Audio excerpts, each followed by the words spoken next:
Hi friends, ఈ భారతదేశంలో బీసీలు అన్ని రాష్ట్రాల్లో ఉన్నారు. అన్ని రాష్ట్రాల్లో బీసీల జనాభా గణనీయంగా ఉంది.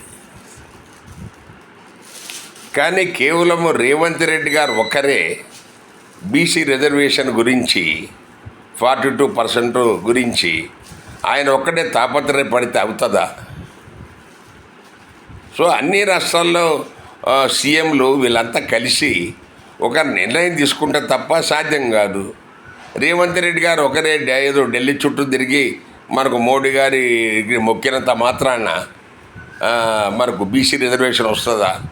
వచ్చినా సో బీసీలు మనకు వాళ్ళంతా కలిసి డిమాండ్ అటు సైడ్ నుంచి వచ్చి వాళ్ళంతా సంఘటిత పడి అన్ని రాష్ట్రాల్లో ఉన్న వాళ్ళ ముఖ్యమంత్రులంతా కలిసి పోగు చేసుకొని మీ సహకారం అడిగితే దానికి మీరు అందిస్తే బాగుంటుంది. కానీ మీరే మొత్తం అంతా భుజాన్ని వేసుకొని నేనేదో చేస్తాను, సాధిస్తాను, చూపిస్తానని మీరు చేయటం అనేది అది ఏ మేరకు మనకు మన సరిగా ఉందో ఒకసారి రేవంత్ రెడ్డి గారు, మన తెలంగాణ ముఖ్యమంత్రి గారు ఆలోచించుకోవాలనేది ఈ వీడియో ఉద్దేశం.